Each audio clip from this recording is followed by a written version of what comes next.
Əslində Azərbaycan iqtidarı İlham Əliyev addım-addım bütün qanunvericiliyi mültəciləşdirirdi. Yəni bunu bir gün ərzində etmədi.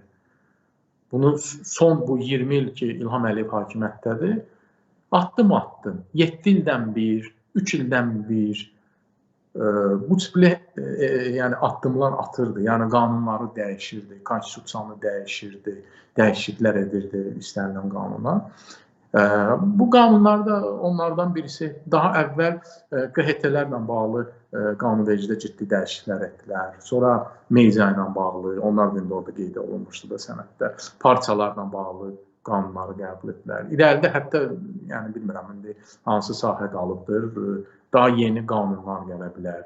Məsələn, sərhədləri bağlayıblar, düzdür, indi bu qanun şəklində deyil, bir sərəncamlandır. Amma sərhədlər də qapalıdır da hal-hazırda Azərbaycanda. Sanki ölkəni avtoritar sistemdən totalitarizmə doğru sürükləməyə başlayıblar. Yəni bu da açıq şəkildə yəni görsənir. Məsələn, dünənə qədər bir çox insan deyirdi ki, hə, Azərbaycanda avtoritar rejimdir, amma diktatura deyil. Çünki əgər biz burada yaşaya biliriksə və deyəlim ki, çıxıb müsahibələr falan verə biliriksə, ölkədə siyasi təşkilatlar varsa, deməli diktatura yoxdur da. Yəni bu cür qələmə verirdilər də məsələni, yaxud ölkədə formalaşan bu vəziyyəti. Amma indi artıq açıq deyə bilirik ki, Azərbaycan diktaturaya doğru nəinki gedir, artıq bu yolun böyük hissəsini qət edibdir. Hətta biz hal-hazırda müəyyən mənada bir diktatura rejimində yaşayırıq hal-hazırda. Yəni onu mən şəxsən Bakıda yaşayar, onu hiss edirəm. Bir də gəlin açıq danışaq da. Məsələn, bu günə qədər indi nə qədər seçkilər keçirilir? İstər parlament seçkisi olsun, istər bələdiyyə seçkisi olsun, hətta mən demirəm ki, hətta prezident seçkiləri olsun. Hər zaman həbsləri seçkilərdən sonra edirdilər. Hər zaman. Yəni bu son keçirilən seçkilərə baxsaq, onların o dinamikasına baxsaq, biraz araşdırma etsək, görərik ki, seçkiləri, daha doğrusu həbsləri ya seçkilərin nəticəsi olaraq ediblər həbsləri, ya da ki, mütəmadi olaraq, bu bir proses olaraq bu həbsləri həyata keçiriblər də, addım-addım mültəciləşdiriblər vəziyyəti ölkədə.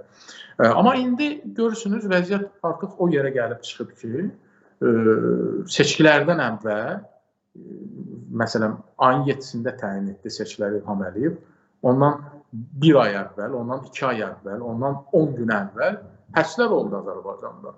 Və bugün o seçki kampaniyası gedə-gedə, düzdür, onu seçki kampaniyası da adlandırmaq biraz adamın dili gəlmir. İndi qanunla kampaniya gedir hal-hazırda, hüquqi olaraq belə deyək, amma reallıqda seçki yoxdur. Bunu Azərbaycanda heç kəs hiss etmir. Amma yenə indi seçki kampaniyasıdır. Seçki kampaniyası gedə-gedə insanlar həbs olunur. Yəni bundan əvvəlki dönəmdə belə bir şey yox idi. Və ilk növbədə də jurnalistlər həbs olunur. Yəni o şəxslər ki, hansılar ki bu seçki kampaniyasını, ölkədə gedən prosesləri işıqlandırmalıdırlar. Onları auditoriyaya çıxartmalıdırlar və həmin o şəxslər həbs olunur. Təbii ki, bu hesabatda öz əksini tapıb bu məsələ, amma mənə elə gəlir ki, biraz daha da sərt şəkildə bunu yaza bilərdilər. Biraz dili çox yumuşaqdır, mənə elə gəlir. Amma bu hələ ki yumuşaqdır və texniki bir hesabatdır bu. Yenə deyirəm, yekun hesabat məncə biraz fərqli olur. Biraz deyəndə... Yəni, səs vermədən sonra olur, bəli. Təbii. Birinci cümlələri ələxüsusda o preambulası ki, rəqabətsiz oldu, standartlara cavab vermədi, yəni hələ ki erkəndir. Siz maraqlı bir məqama toxundunuz, yəni sanki həbslərin əvvəlcədən edilməsi, yəni preventiv olaraq.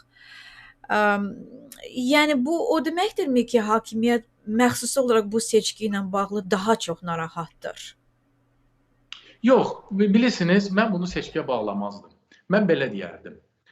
Bunu dəfələrlə də, məsələn, həm Facebookda yazmışam, həmçinin də müsahibələrimdə demişəm.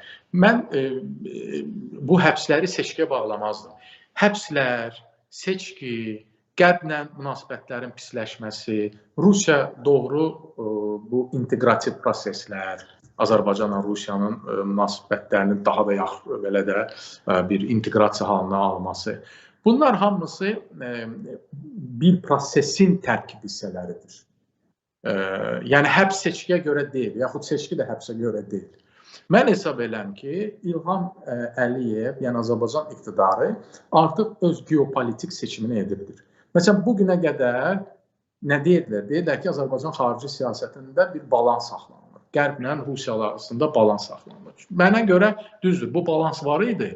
Amma bunu hər zaman şəxsən mən demişəm ki, nə qədər o balans saxlasalar da, yəni bu şəkildə göstərsələr ki, biz balans saxlayırıq. Məsələn, deyərəm ki, NATO-ya bir üzvlüyünə heç bir zaman Əliyev iqtidarı can atmır və yaxud assosiativ sazişi imzalamaq istəmir. Avropa Şurasına üzv olsa da, amma üzərinə götürdüyü öhdəlikləri həyata keçirməyibdir. Avropa Birliyi ilə yaxşı, assosiativ sazişi imzalamırsınız, amma strateji tərəfdaşlığa dair sənəd var idi. Baxın, indi o haqda da ümumiyyətlə heç kəs danışmır da, yoxdur o sənəddə hal-hazırda.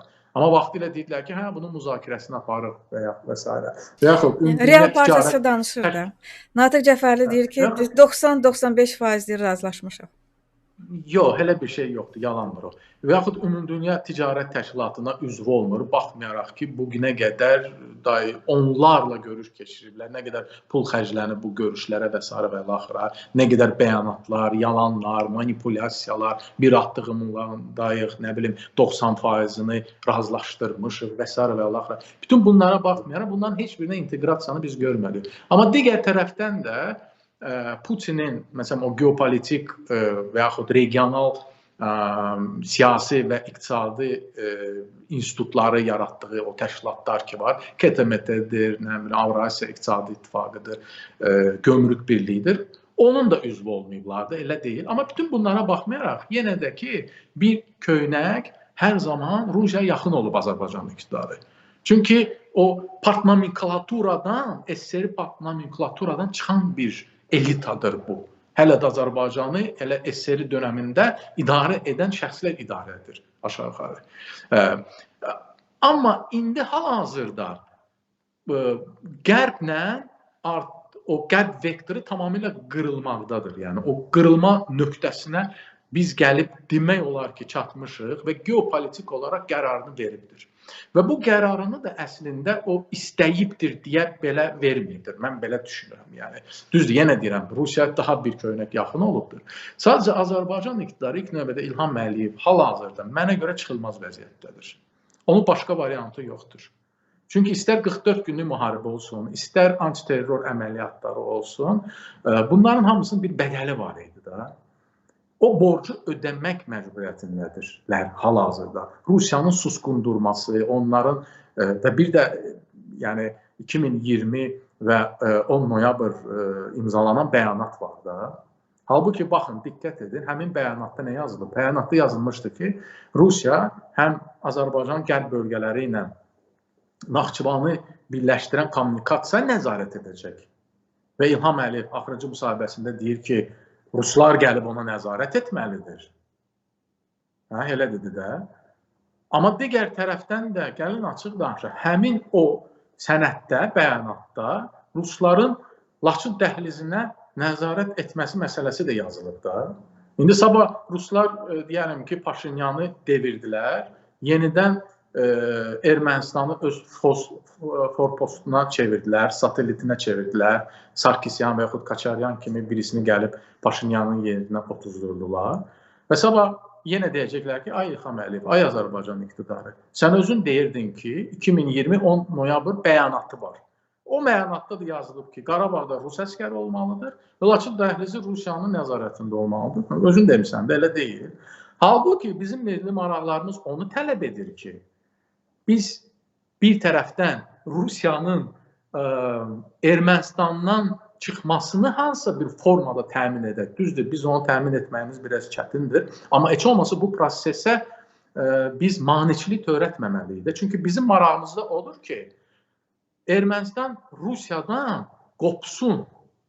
Qopsun. Ermənistan Türkiyədən asılı olsun. Lap elə yeri gəlmiş ki, Fransadan asılı olsun. Mən şəxsən inanmıram ki, Fransadan asılı olan məsələm deyir, amma halbuki burada heç Fransadan asılıqdan da söhbət getmir. Söhbət Avropa yaxud Avropa Birliyi və Qərb institutlara inteqrasiyasından gedir. Orada Fransada var, Almaniyada var, Hollandada var, digərləri də var. Söhbət tək Fransadan getmir. Sadəcə Azərbaycan iqtidarı bu şəkildə təqdim edir də. Bu da sözsüz ki, manipulyasiyadır. Amma yenə də ki, onlardan asılı olması bizim maraqlarımıza daha uyğundur. Nəinki Rusiyadan asılı olması. Məsələn, İlham Əliyev deyir ki, Ermənistanın verdiyi qarantiyalar, təhlükəsizlik qarantiyaları bizim üçün yetərlidir. Amma Rusiyanın verdiyi qarantiya yetərlidir. Bu nə deməkdir? Bu deməkdir ki, biz dünənki tarixi unutmuşuq. 7 rayonu, Qarabağı kim işğal etmişdi? Ermənistana kim yardım etmişdi bu işğalda? Rusiya. Fransa etməmişdi ki bunu. Və sabah indi kim əgər hesab edirsə ki, Fransanın müttəfiqi olan, yaxud ABŞ-ın müttəfiqi olan Ermənistan Azərbaycana hücum edəcəksə, məncə o adam gedib həkimə özünü göstərməlidir.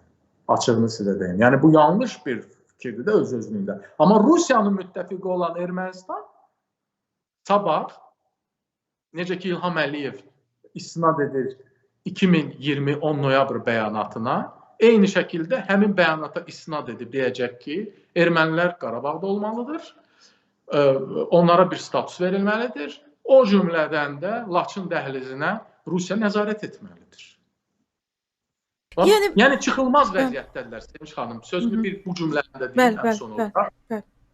Vəziyyət çıxılmaz bu nöqteyi nəzərdən.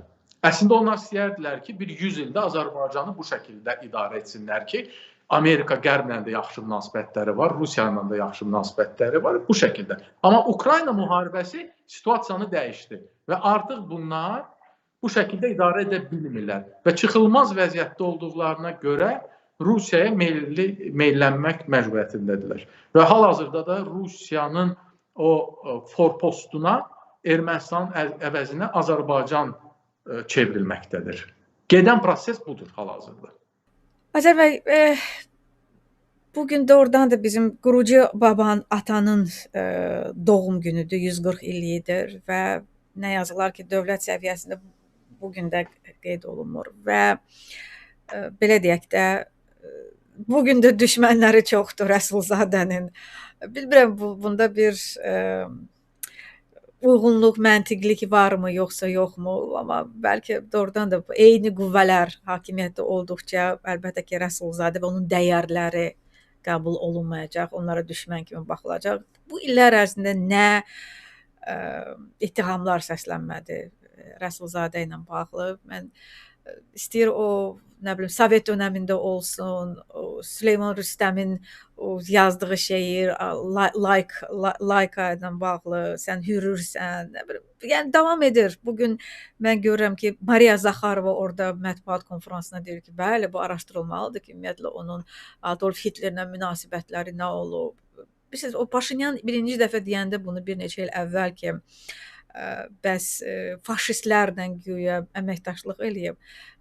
İlham Əliyev dərhal onun ağzından vurmalı idi ki, elə bu düşmənin deyəcəyi bir şeydir. Çünki düşmən nə üçün istəyir bunu başa düşüləndir ki, Azərbaycanın idealları olmasın, o qurucu ataları bir dəfə etmisənsə yenə edəcəksən. Amma məlum oldu ki, İlham Əliyev əksinə züy tutdu Paşinyanın dediyinə və bugün bizim yandaş mediamız həqiqətən ciddi cəhdlə bunu legitimləşdirmək istəyir ki, sən demə bu Adolf Hitlerlə hansısa gizli sövdələşmələrə gedib, Stalinlə gizli sövdələşmələrə gedib. Amma əlbəttə ki, aydındır ki, Rəsulzadənin adı həqiqətən də çirk götürmür. Yəni bu böhtanlar yapışıb qalmır ona.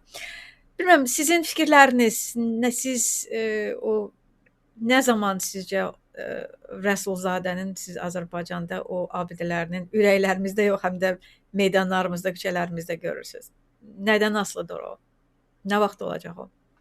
Bircə saniyə, mən səsi bağlamışam, üzr istəyirəm, bircə dəqiqə. Bəli, buyurun. Bu o zaman olacaq ki, Azərbaycanda elita dəyişikliyi baş verəcək. Bir çoxları deyirlər inqilab, bir çoxları deyirlər hakimiyyət dəyişikliyi. Mən belə deməzdim, mən bunu adlandırardım, mən elita dəyişikliyi. Niyə?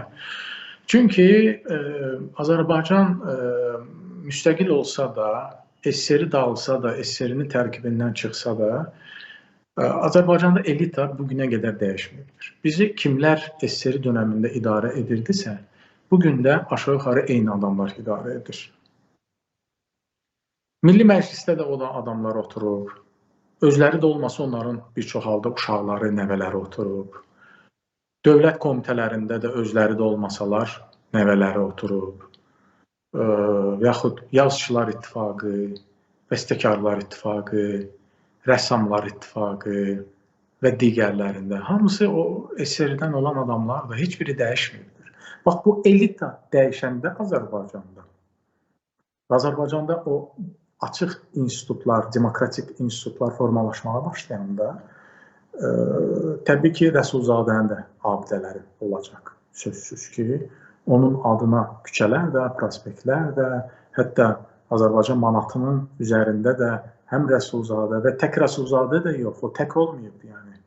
O necə ki, Amerikada qurucu babalar olub, bizdə də qurucu babalarımız olub, bir nəfər olmayıb. Yəni, belə deyək də, əgər Əli Mərdan bəy Topçubaşov Thomas Jeffersondırsa, Məmməd Əmin Rəsulzadə də bizim üçün Vaşinqtondur. Yəni, George Washingtondur. Və George Washington ABŞ üçün nədirsə, Rəsulzadə də bizim üçün odur. Və təbii ki, Azərbaycan manatının üzərində də Rəsulzadənin şəkilləri olmalıdır. O cümlədən Əli bəy Hüseynzadənin, o cümlədən Əli Mərdan bəy Topçubaşovun və digərlərinin. Yəni, qurucu babalarımızın. Bizim həqiqi qurucu babalarımız məhz bunlar olubdur. Bir də Rəsulzadə şəxsən mənim üçün nədir? Onu da qısa demək istəyirəm. İndiki Azərbaycandakı bu yaranan durum, bu kontekstdə bu çox önəmlidir. Mənim üçün Rəsulzadə bir mənəvi təmizlik idealıdır. Çünki o heç bir zaman heç kimin cib müxalifəti olmayıb. O heç bir zaman əldə qayırma bir siyasətçi olmayıbdır. Onun bir davası olub və o davanı da daşıyıb sonuna qədər. O bayaq dedim, əgər davan bitibsə, deməli sənin üçün siyasət bitib. Necə ki, bugün Azərbaycanda 99% siyasət, vaxtilə siyasətçi hesab etdiyimiz adamlar üçün bu bitib. O davasını heç vaxt satmayıb, sona qədər aparıb. Və bu nöqteyi nəzərdən o sübut edib ki, siyasətə gəlib təmiz qalmaq mümkündür. Siyasətə gəlib təmiz adı saxlamaq mümkündür. Dövlət adamı olub, gözü tox olmaq mümkündür. Yəni, o şəxsən mənim üçün bu təmizlik idealıdır və bu hakimiyyətə təbii ki, sərf eləmir. Tarixdə belə bir insanın olması və insanlar üçün, Azərbaycan gəncliyi üçün belə bir insanın mayak olması. Çünki o həqiqətən mayakdır. Budur. Və bayaq mən bir şey dedim. Dedim ki, onun yerinə heç olmasa hansısa bir ideologiya gətirə bilərdilər və gətirə bilmədilər. Çünki yoxdur o ideologiya. Amma təbii ki, Məmməd Əmin Rəsulzadə 55-ci ildə dünyasını dəyişib. 55-ci ildən sonra dünyada çox hadisələr baş verib. Və bugün də biz irəliyə doğru baxmalıyıq. Bəli, Rəsulzadə babamız olubdur, amma yeni ideyalar yaranmalıdır, yeni təşkilatlar ərsəyə gəlməlidir Azərbaycanda sözsüz ki.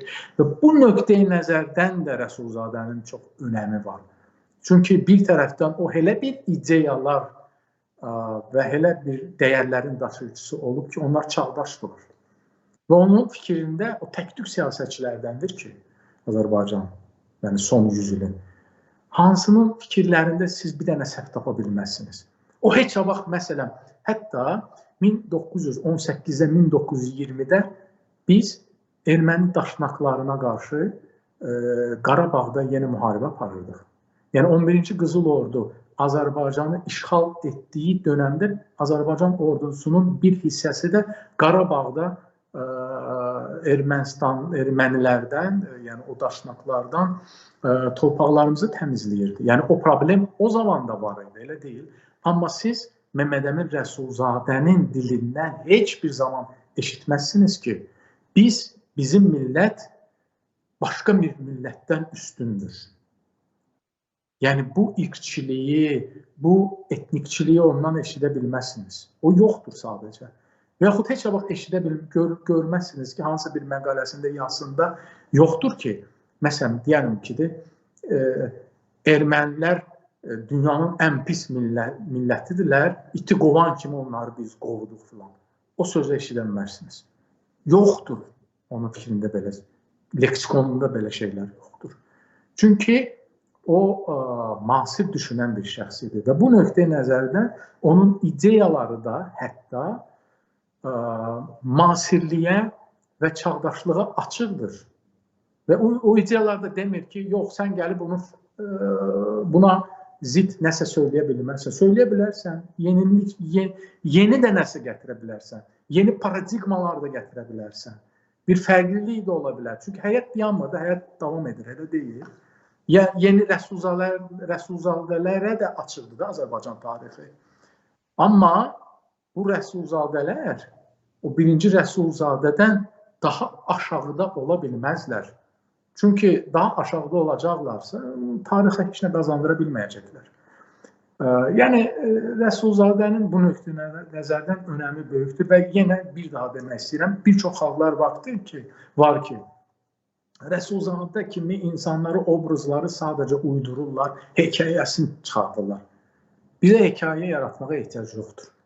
Hekayəmiz var artıq. Onun öz həyatı bir hekayədir. Bu hekayəni silmək istəyirlər. Və təəssüflər olsun ki, özləri edə bilmədilər, Zaxarovanı köməyə çağırdılar sanki. Belə deyər. Mən bilirsiniz, doğrudan da bu hekayə, siz dediniz ki, məsəl üçün ABŞ-da Thomas Jefferson'da, ABŞ-ın başqa bir hekayəsi də var, bu da Martin Luther King'dir. I have a dream, mənim arzum var və ABŞ-da 1983-cü ildən bəri Martin Luther King'in doğum günü məhz federal bayram kimi qeyd olunur. Mən çox ümid edirəm. Əslində hətta əminəm ki, gün gələcək Azərbaycanda 31 yanvarda ola bilsin ki, bizim təqvimlərimizə elə belə bir bayram kimi daxil olacaq. Rəsulzadə günü kimi. Çünki Rəsulzadə doğrudan bir dəyərdir, bir nəsildir, bir arzudur, bir xəyaldır, bir gələcəkdir.